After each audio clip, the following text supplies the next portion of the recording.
How fabulous is that one beautiful Christmas day, courtesy of West End musical star Kerry Ellis and featuring Queen legend Brian May. And I'm delighted to say they are both with me now on BBC Radio Solent. Good afternoon to you both. Hello. It is so lovely to talk to you. Now, I heard this the other day, Kerry, because you were performing it live when you were doing a concert with my friend for Blood Cancer UK, which I was watching on Facebook Live. So that's the second time I've heard it. Oh, I was that. That was a crazy little evening, actually. It was one of those moments where you've got everything set up and then I dropped my phone and my phone smashed. I was like, no! But it was nice to play it. Glad it came off all right. Things that you never expect when you do a gig, that it was that your phone smashing would have an impact on it. It's a fantastic bit of music. It really is. Tell me more about how it all came about then, Brian. Well, it came out from Kerry and her two friends in Manchester delivered the song to us, and Kerry had a go at singing it very quickly, and she played it to me and said, what do you think? I said, I think it could be really, really great, and maybe I could play on it. It's got one of those qualities that you love with a Christmas song, because you hear it, and I bet people listening at home will have heard that for the first time, where your shoulders are going, you're swaying, and you feel like you know it. What is the secret to writing something like that? I think it's a bit of luck and sort of following your instincts. You know, I mean, Kerry and I got in there, social distancing, of course, to actually work on it, and we introduced a few ideas of our own, and it grew. And it became something about very much the present. You know, how do we get together this Christmas and what's it going to be like? And it can still be special and still be wonderful. So I think, you know, there's a lot of luck in these things, but you do have a certain kind of feel for what makes us feel good. You know, we felt very kind of warm and fuzzy doing it. And we thought, well, this is something nice, a good feeling to share. It is special. How did you work on it, Kerry, then, doing all the social distancing stuff? Was it all done via Zoom? How was it working? Well, it's been an interesting year. I think we've all done things in ways we've never done them before. Yeah, I mean, it was a mixture, really.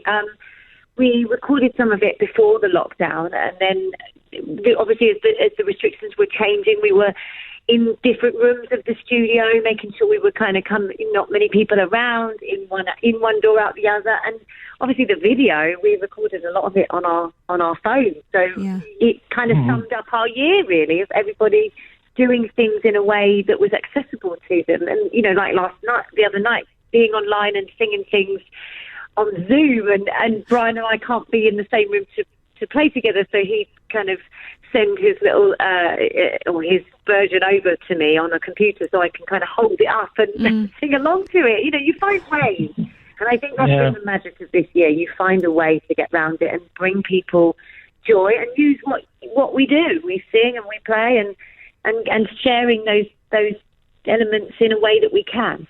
Brian, I'll ask you in just a second, but Kerry, this year, I mean, you sort of summarised it with it's been absolutely crazy, and I think that's the word that everyone's using at the moment. But for you as a theatre performer, now we're seeing theatre starting to come back. Some of the pantos are able to operate. We've seen the Les Mis concert start in London in the last few days, Six the musical. Are you feeling more optimistic? I know you've done a few gigs and you've been using the virtual world, and you were at Broadlands back in the summer with Earl Carpenter doing the Voices of the West End. But how are you feeling as we go into 2021? Well, I mean, I've been optimistic since March. You know, I'm always one of those people that's cup half full. It's coming back. It's going to be now. You know, I have to be, and I think you have to be for your own mental health more than anything. It has been tricky. I'm really hopeful for next year. All of my concerts have just been postponed and moved. I've got one tomorrow, actually, at the Crazy Coqs, the Dell in London, and it's a socially distanced audience, but they are streaming, so they're kind of bringing the two worlds together so that you can reach people worldwide by the streaming service, and, you know, a few people can get in the room. I am hopeful. It's been such a struggle this year for people in the arts, and my heart goes out to people, especially that were associated with the show. And the problem with what we do is a lot of it is about atmosphere and creating an energy, and you need people in a room to do that. And I think it's great that people are getting back in socially distanced, which is fantastic, but let's hope we can, you know, move on and get people together next year. Absolutely. Brian, how about you then? What has been 2020 for you in summary? Well, we started off in Korea and Japan and Australia, having a fantastic tour, probably the best tour we ever done in terms of response, just ahead of the breaking wave of COVID. And then we came back to the UK pretty much straight into lockdown.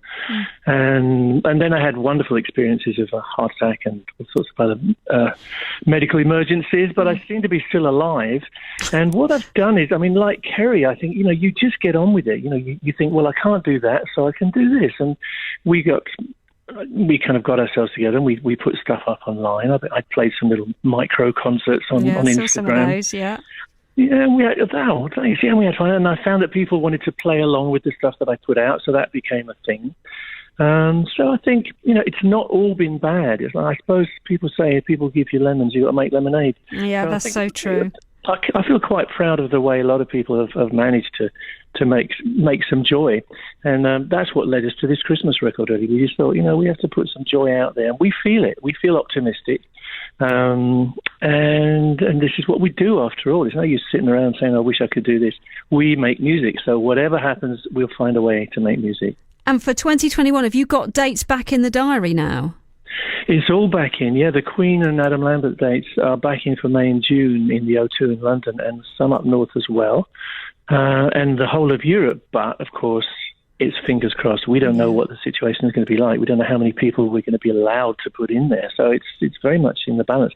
I've been trying to do some research to see if I can improve on the air conditioning system so it can be safer. It's one of my little hobbies, And I have an idea which may or may not work. We've been trying out some experiments to see what we can do. Because the idea is you've got to suck out those pathogens, those droplets of infection. You've got to get them out of there as quick as possible.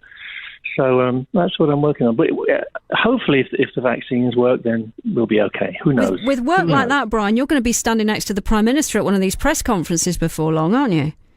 I'll keep me distant.